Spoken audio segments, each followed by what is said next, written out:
Instead of taking a nap this afternoon, I've decided to bag and board those comics that I told you about.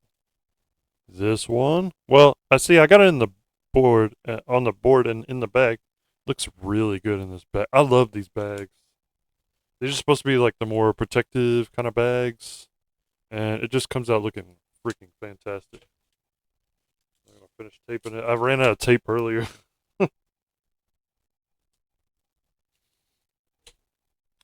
Tried to get to where I could play the music in the background on OBS, and I can't figure that out. I don't use OBS as much as StreamYard. I used to use OBS all the time for the Passions streams that I would do. I'm gonna probably get back to that because the Passions show is so freaking hilarious. I missed that show. I love that cover. Here's another one, pretty badass. Boba Fett. I had to get the ones that were not the. I don't like the photo ones as much as I like the art ones, the drawn art. But I had to get the Mace Windu one that had uh, Sam Jackson on the cover. In these awesome poses. It looks pretty cool.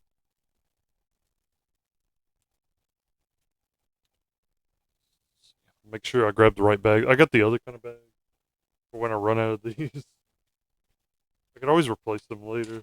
But, 'cause you need to replace these every so often anyway. I'm pretty sure I have the right boards.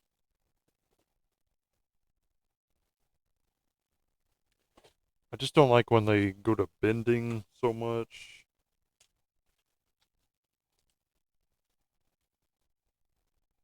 Let's see. I'll put the comic on top of the board and slide it in. This is Tails number 7. That last one I picked up was Tails number 10. I'm trying to get some of the first ones. The only one I had before was number 24 with Darth Maul on the cover in his hooded outfit and Palpatine's standing behind him like this big silhouette of Palpatine's behind him. That's a badass cover.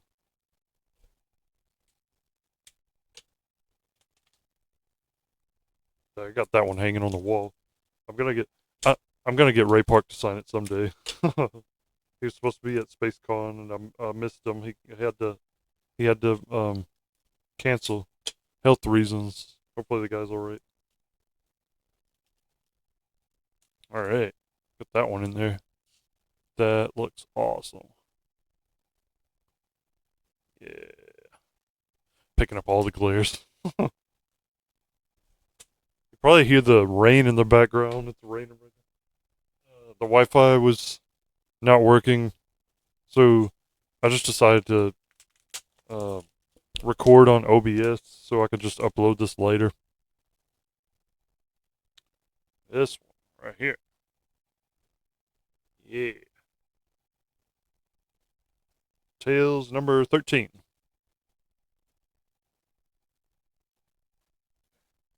I'd like to meet Sam Jackson someday.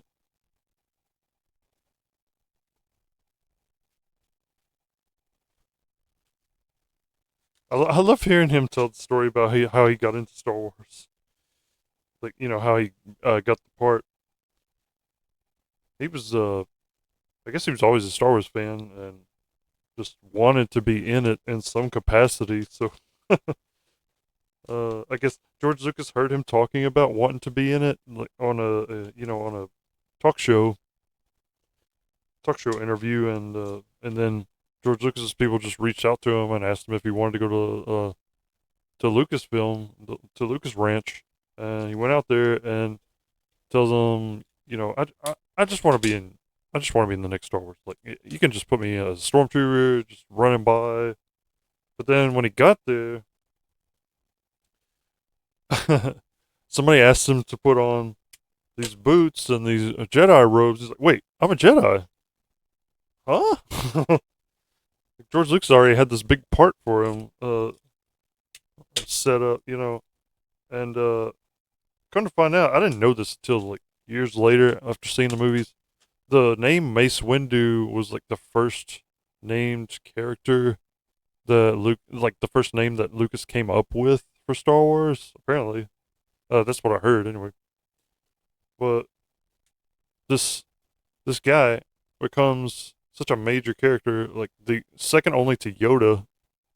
And that's when Sam Jackson saw the script and said, "Hey, I'm talking to Yoda." Like he got excited. And then in the second one, of course, asks Lucas, what color light can I get a purple lightsaber? Lucas was just like, all right.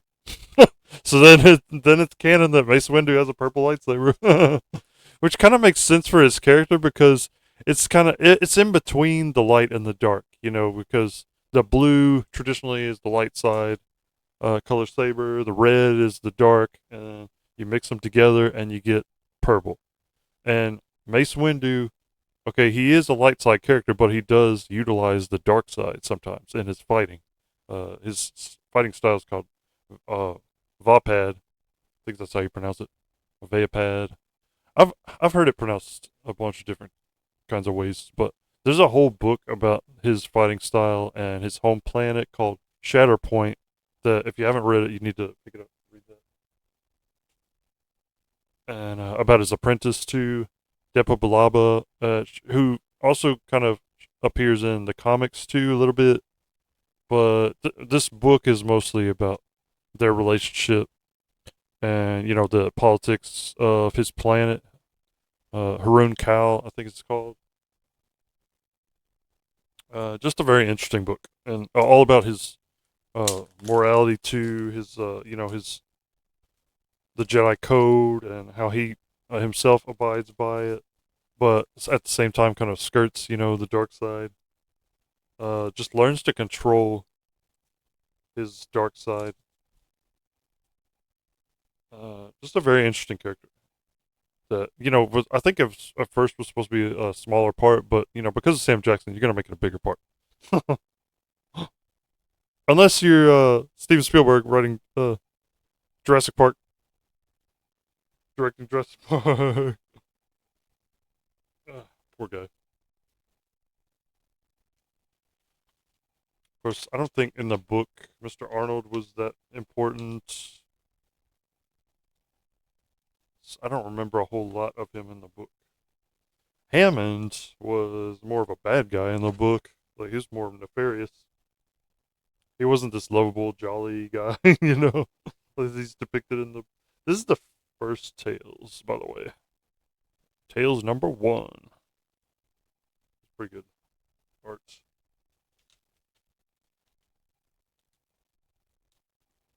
I got some more in boxes that I need to take out.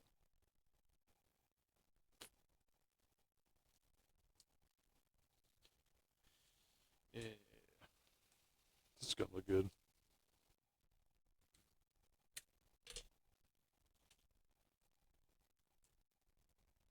Yeah, right. I'm gonna run out of tape by the time I get done with these. I got a bunch of them. I just haven't gotten around to actually bagging, boarding these things. Ah, that looks good. Yeah.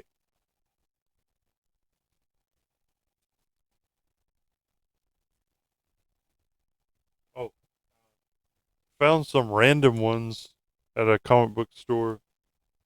This is a Boba Fett one, a one shot, I guess. Twin Engines of Destruction. So I have some Boba Fett like uh, trade paperbacks. This probably inside one of those. They just collect a bunch of different issues and cobble them together. Sometimes, I mean, most of the time there's a through line or something. They're connected somehow. But a lot of times you get just one offs that have nothing to do with the rest of the stories. I do kind of like this art.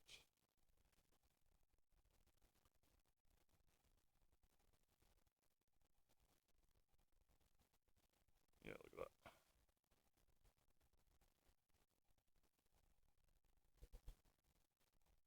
that. I love the novels featuring Boba Fett. The was it Hard Target? I think. I'm trying to think. The Bounty Hunter Wars and the Hard Merchandise. That's what it's called. Hard Merchandise. And Slave Ship, I think, is another one. It's a trilogy of books centered around Boba Fett and the Bounty Hunters. It's mostly about him, but it's also about like his dealings with them. A lot of times they're at odds with each other because they're going after the same bounties and stuff like that. He has trouble with the guild, the Bounty Hunters Guild, and other stuff like that. The bounty hunters and the scoundrels, in the EU were much more interesting than the ones in the new canon. I'll just say.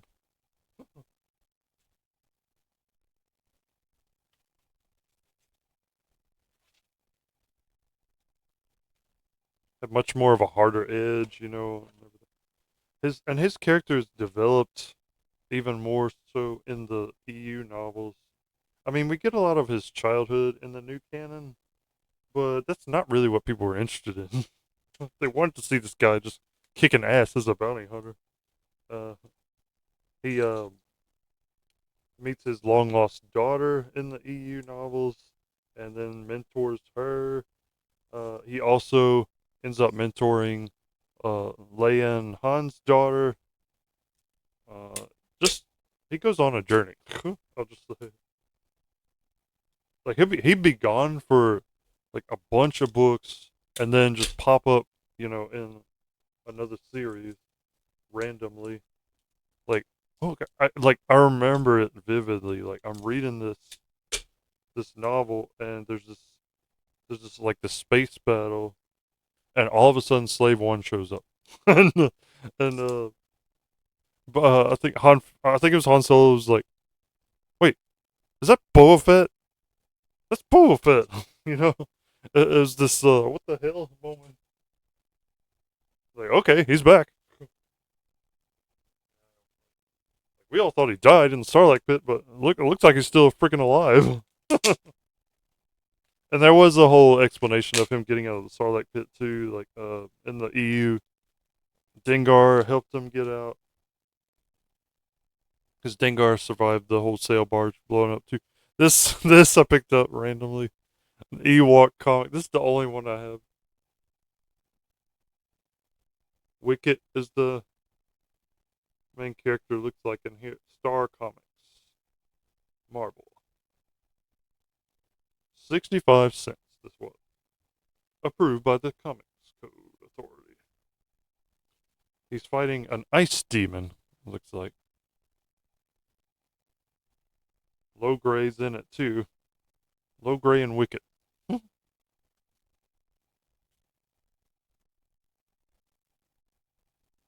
I'm almost done. I'm almost out of my good bag. I mean, the other bags are fine, but I really like these. They're glossier. They're tougher. It seems, and then they're supposed to be better protection against weather, and everything else. The ice demon, Iceman cometh.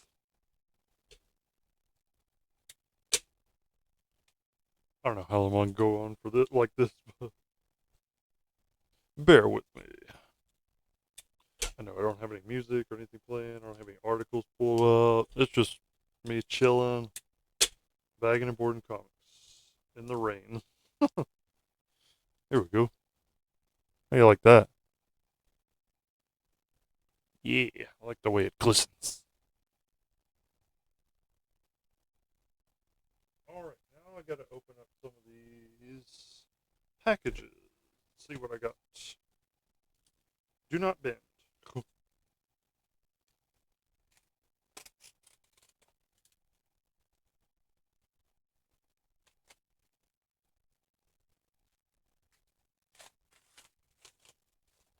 See, this is what I do on my days off.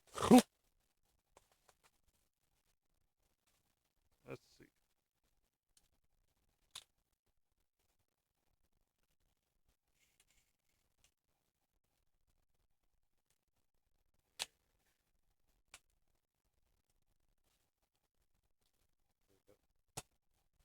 one here.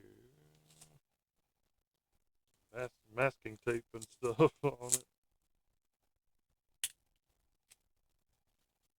Oh, yes. I love this cover. This is the Hamlet cover. Vader holding up 3PO's head. Tails number 6. Yeah, I think they had an alternate cover of a photo, but I really love the art. Okay, that's all that was in that one. Okay, I just looked through the boxes to make sure. See,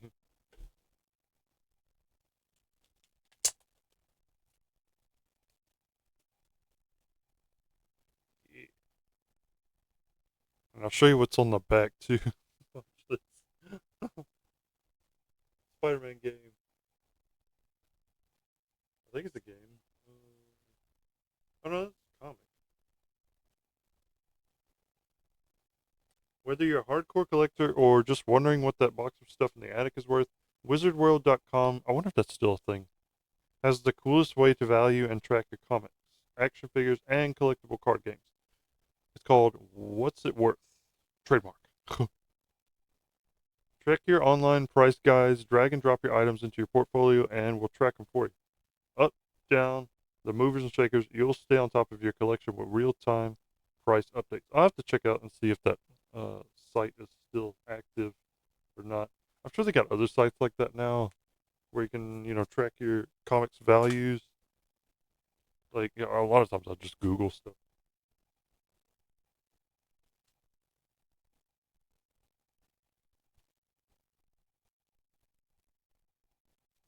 This is my last glossy one.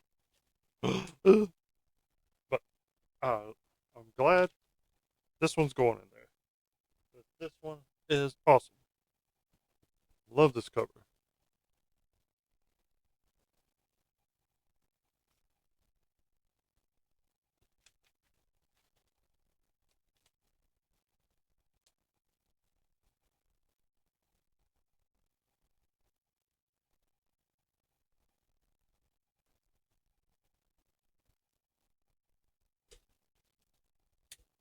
I wonder when George Lucas decided to make Anakin the creator of 3PO. Like, that's, I don't know. That's so out of the box. Like, I never would have thought. It's like, okay, we got um the Jedi and the Queen and Jar Jar. Okay, they all meet R2 because he's on this ship. He's one of the astromech droids that helped like main, maintain the ship, and get us out of danger when we need. So, how does he meet 3PO? Well, we're gonna. Okay, we know that Obi Wan's gonna meet Anakin on this planet where he's a slave, Tatooine. We've already been on this planet. We didn't know there was slavery, but okay. And Obi Wan and them's time, there's slavery, and so Anakin's already born into this harsh world uh, of hardship, toil. He's treated like lesser than, so he's already kind of built up a anger beneath the surface. He's already got this anger that's been swelling in him, as Palpatine would put it. But he's learned to kind of temper it mostly. We see little signs of it in Episode 1. When Padme first meets him and says, "You're a slave," he gets mad. He's like, "I'm a person, and my name is Anakin." Like, he really resents being called a slave, but he's that's his station in life at this point. He's just subservient to Watto. Him and his mom are just helpless. Uh, so from a young age, he's already feeling like he's like helpless, hopeless. He there's nothing he can do to change things. So like later on, I think is when he decides he's going to take control of his life, do everything that he wants to do the way he wants to do it, and that's how he becomes this maverick Jedi. You know, just going out and disobeying orders and not exactly following the Jedi code all the time. In the Clone Wars, we see him choking people out sometimes. He kills the Tuskens, of course, in Episode 2, because they tortured his mom, killed her, and he immediately wanted revenge. Like, so that's, I don't know, it just came natural to him, wanting revenge. I think because he was born into this really harsh world. But I think if Qui-Gon had lived, his path would have been a lighter one. It would have been an easier one, maybe, because Obi-Wan was inexperienced when it came to mentoring. Qui-Gon had been mentoring Obi-Wan for I don't know how many years. I was reading those young adult novels, the Jedi Apprentice novels, and they're pretty good. It's all about Obi-Wan's tutelage under Qui-Gon. Like at first, Qui-Gon didn't want to teach him, and nobody wanted to teach him actually, because Obi-Wan was not a prodigy at all. Like he had trouble. Uh, he had trouble becoming even an apprentice Jedi. So it did not come easily to him. So Qui-Gon really had to take this guy under his wing and teach him what he knows. And through all that, I think Obi-Wan becomes the ultimate Jedi because, like, he learns perseverance. He learns how to resist the dark at an early age, whereas Anakin, he's already what 9 by the time he runs into Qui-Gon. So, like, he didn't have much of a chance in that regard. Also, the Jedi Council just did not trust him. Like from the get go, Yoda's like, clouded this boy's future is much danger I fear in his training. So right off the bat, you know, and Mace Windu even says, "I don't trust him" in Episode 3, and we get more of that in the Episode 3 novelization. Like he really doesn't trust him, but when Anakin tells him that Palpatine is a Sith Lord, that's when Mace decides he's going to trust him from now on, and he even tells Obi-Wan in the novelization that he's going to make him a master after they arrest Palpatine. But you know how that goes. So the whole thing is ironic. I wish they would have left that scene in. A lot of times, the scenes that they leave out, I think, give a lot more context that you need. Like there's a scene with Padme and the other members of the rebellion. That's the deleted scene from Episode 3. I think they should have left that in. We get more with Maul in the comics and the books. Tales number 9.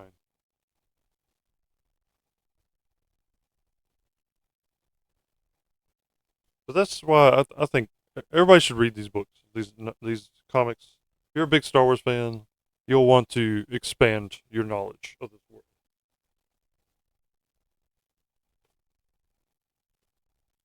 Alrighty.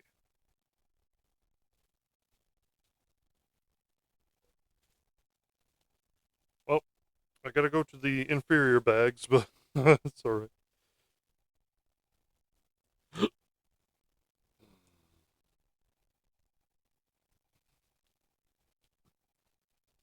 These are just barely big enough to fit these big old comics.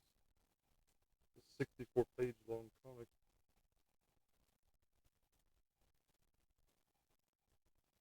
It's gonna be kind of a tight, a snug fit.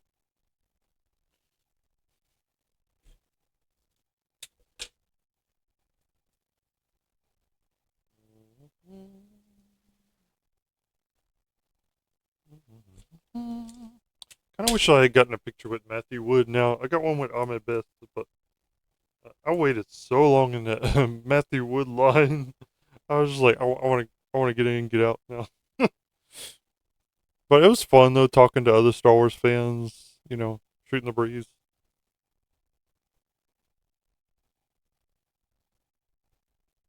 Let's see what else we got, because there's still like 4 boxes.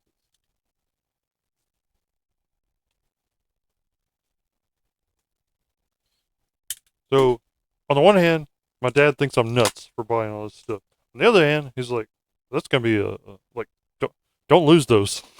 It's gonna be worth money." It's funny.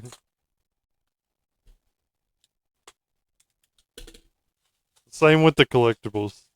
It's like, "Oh, why'd you take that one out of the box?" I'm like, "I thought you didn't give a crap about this."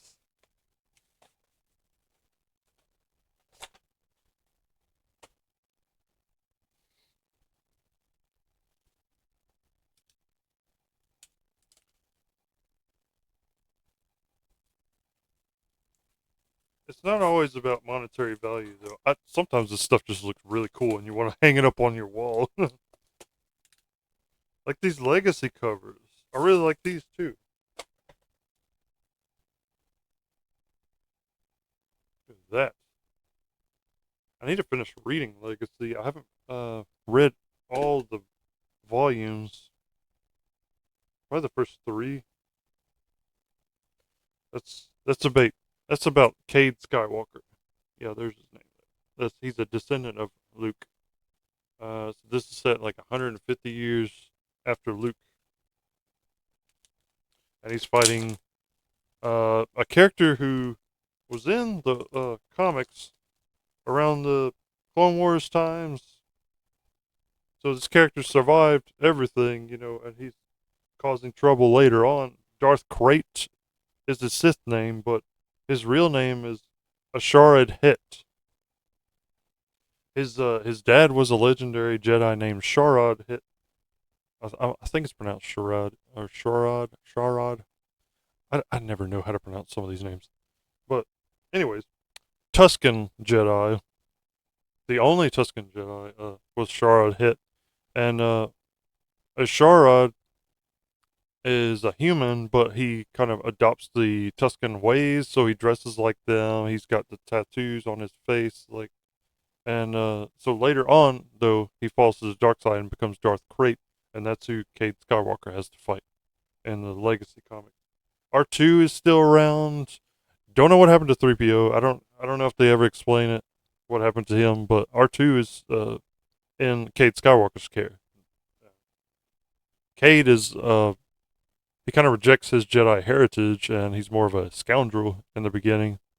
But through the tutelage of uh, Ghost Luke and others, he starts to take on the mantle of the next Jedi Master, the next Jedi hero. I like it. I like his crew too. He's got a girlfriend. I think is it Delia Blue? Delia Blue. I don't know how to pronounce that either. And a best friend, and then R2.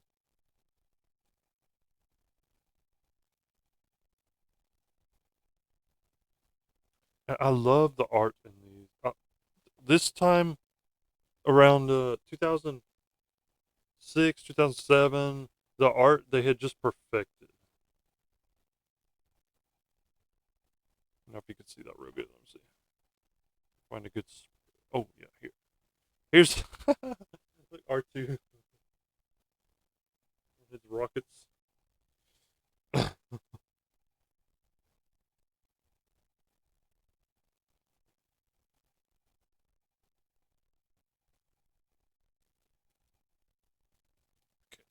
this should be easier to put in there. It's not 64 pages.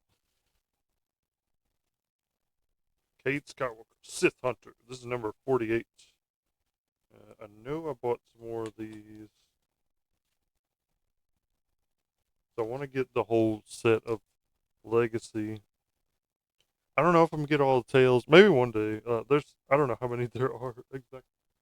It's like 6 volumes worth of tales, and they're big volumes. They're like this, almost like omnibuses. It's like half the size of an omnibus. omnibuses or omnibus? I think it's omnibuses.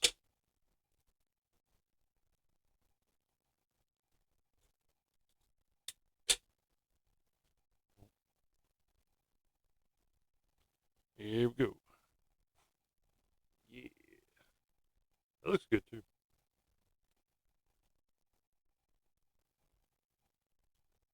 What else we got? Whoop.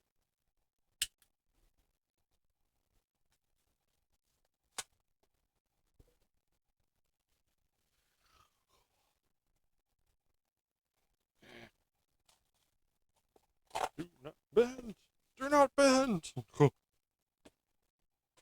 Better not.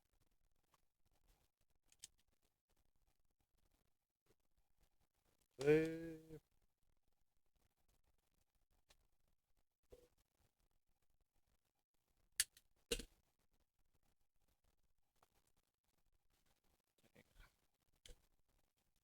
More tape. And tape on the side.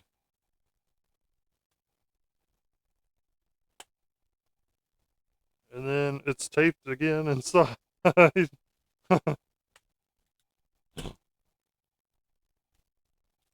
glad they wanted to protect it, but jeez. Let's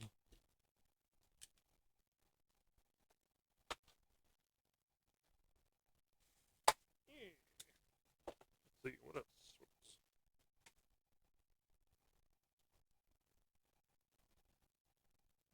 Huh? A card, books and comics. Death to Hemingway. On a website, an email.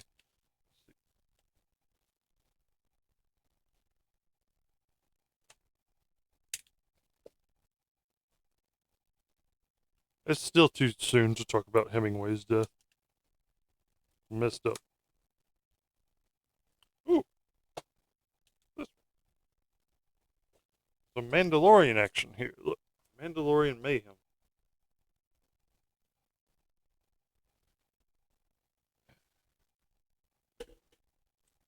I don't think. Yeah, I haven't. I didn't read this far. This is volume. This is issue 41.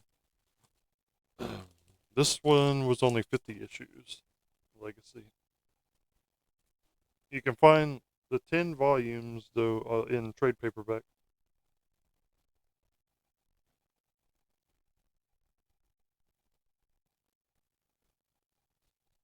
They went with a different artist in this one, but that's still pretty good though.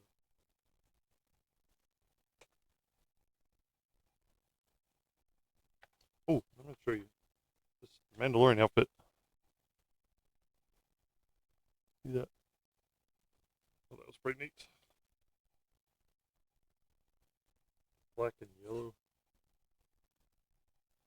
Man, Toys R Us. Miss Toys R Us. I got my first Black Series figures there. The first Obi-Wan that came out, and the first Luke with in his pilot uniform. I was tempted to get the, Han Solo and Greedo showdown one, and then they had the Jabba's. I think it was just Jabba on his throne or something. But I didn't get those. Now you can find them online, but I think they charge a lot more than they were worth.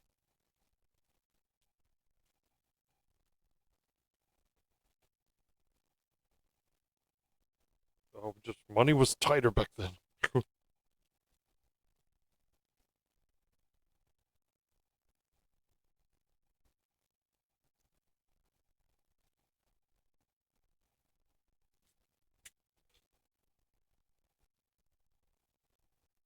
You know what I like though more than even bagging and boarding these is putting them in order, like filing them. I don't know why. I've never been that organized. I guess it feels like I'm accomplishing something. Legacy.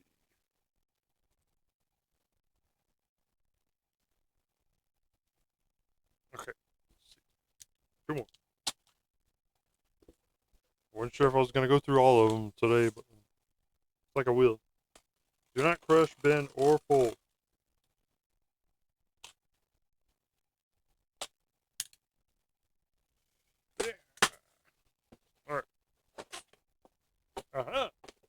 Oh yeah, I love this cover.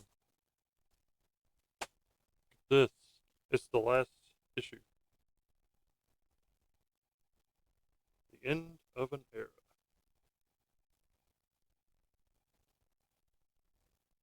Number 50.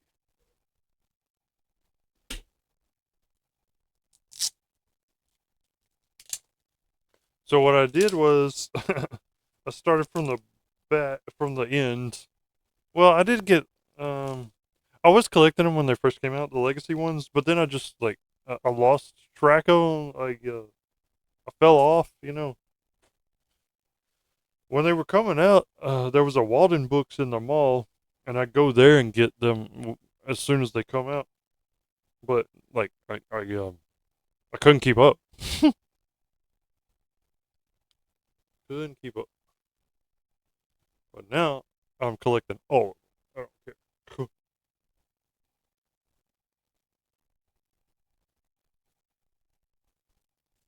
I was reading a lot of the comics, but I was reading the novel, like most of the novels. I just deep dove, whatever, into the novels, and never looked back. That's what I was mostly reading in high school. Then in college, that's when I got into, classics, whatnot.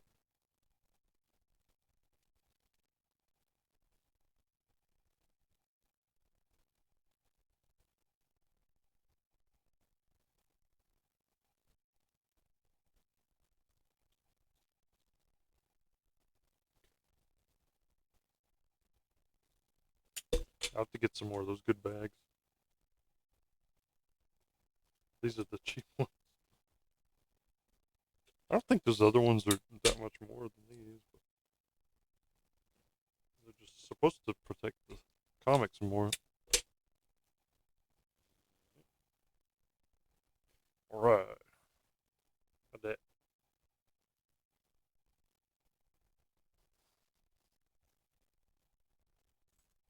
badass. One more.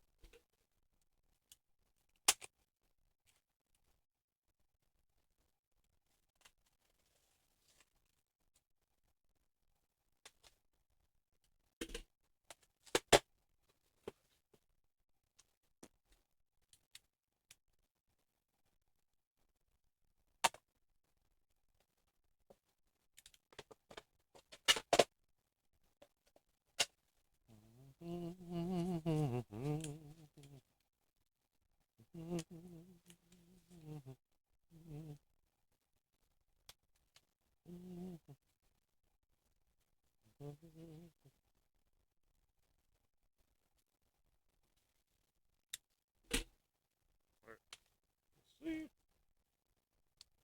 More tape. Uh-huh.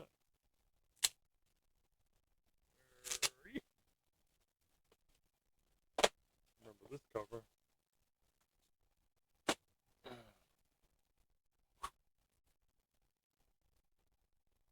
Number 40. Mother and son reunion or deathmatch. Is that his mom? This see that I haven't read this far, so I don't know. I don't know the full story. I just know a couple of the major characters, and that's it.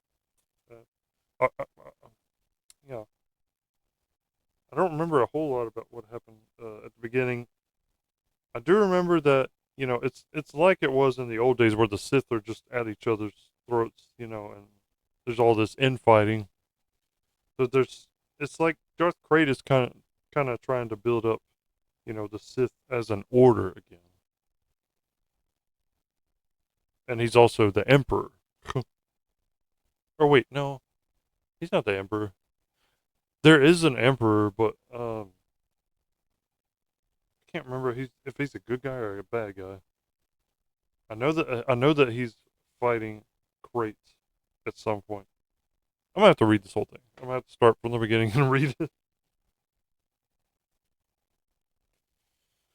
I started reading the novels again. Like some of them I had read already, like Darth Plagueis and Labyrinth of Evil and Dark Lord: Rise of Darth Vader. Like those were really good. I had to read those again.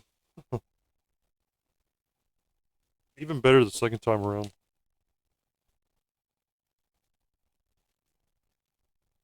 And in the comics, I was reading some of those that I missed, like The Hunt for Aura Singh and everything before Republic, and then, you know, Republic. Republic's the best, I think. That's the real timeline of the Clone Wars, in my opinion. Republic, because that timeline was so tight, and like you knew where everybody was at all times. I love Quinlan Voss's story. Like we barely got him in the Disney version. He was in one episode with Obi-Wan. But these guys were really close friends when they were first at the temple.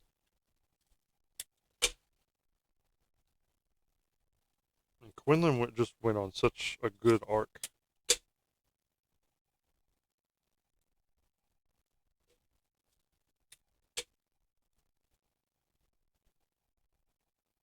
The Republic series was so good. It went on for like 84 issues, something like that. Let's see. I don't know if they planned to make Legacy 50 issues or if they had more planned than that, but I don't know. That's how it came out. It's a nice round number. So, anyways, that's all my comics for today. So, I'll see you in the next one. Uh, Star Wars fans, we'll see what kind of news comes down the pipe, and I'll just stay tuned. I'll look out for my videos.